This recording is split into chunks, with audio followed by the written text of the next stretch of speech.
I was crap, I was dirt, mud, all that good stuff, and that's the way I lived my life. As a young boy growing up in a small Indiana town, Tony Myers never felt anyone could love him, including God.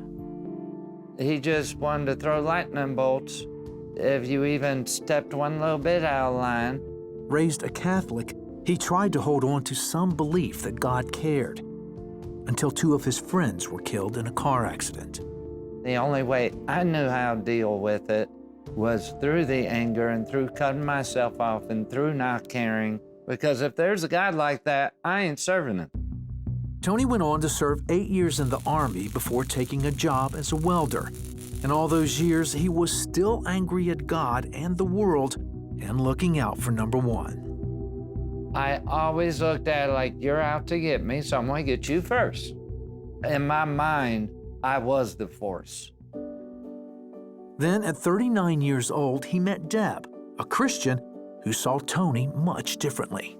There was something about her that I never experienced. And she always said she saw gold in me in spite of my actions. I wanted what was best for her, and that was very unusual for me. But a woman's love alone wasn't enough to soften his calloused heart. That same year, Tony started having symptoms that came without warning. I would wake up and be deadly tired, could not keep my eyes open. I would end up eating like every other day or something like that. I didn't care. I mean, to me, I'm just gonna barrel through it. For 2 years, Tony kept getting worse. I'd get weak, just all of a sudden get weak. My legs, my arms, just out of the blue. Still, he refused to see a doctor.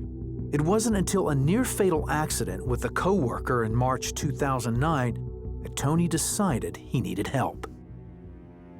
I'm holding this piece of steel, and all of a sudden, I could not hold it. It almost fell on his head. It was like, I can't risk another person's life. Tony went to several specialists, but none could find a cause. Eventually, he was forced to use a cane, and then he lost his job. I'd always been able to overcome everything on my own, and now I'm getting fired? That really hurt. And one night, he saw a preacher on television and made him think he might need Jesus after all.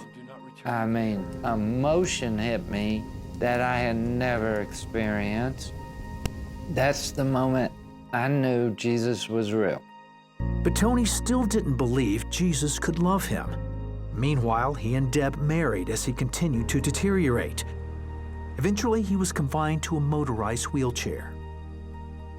I mean, I couldn't breathe. Speech was a huge problem, and it was around that time that my fingers were starting to crump up. Finally, after 3 years of testing, doctors concluded Tony had a fatal neurological disorder, most likely ALS. Oh my gosh. It's gonna get worse than it already is.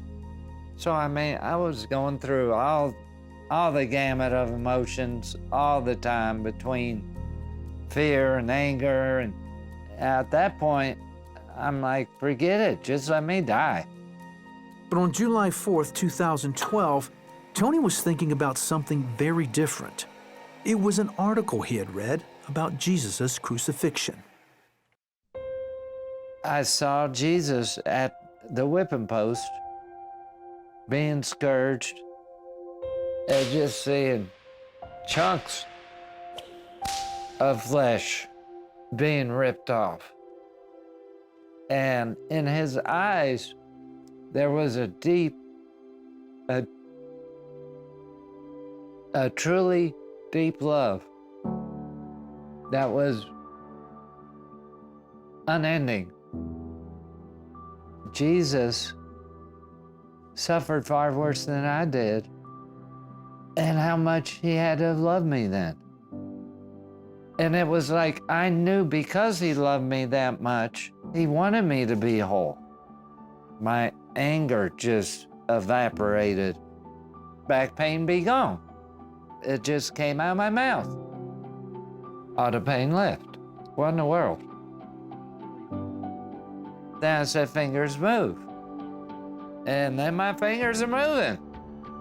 And then that's when I said, Jesus, don't let me fall. And all of a sudden, my legs hit the floor. Is this really happening?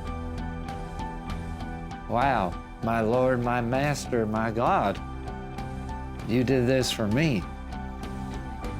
Today, Tony is still strong, pain-free, and eager to share how Jesus' love healed his body and his soul. The fact that the Lord loved me, in spite of me totally being set against him, he loves you as you are right now.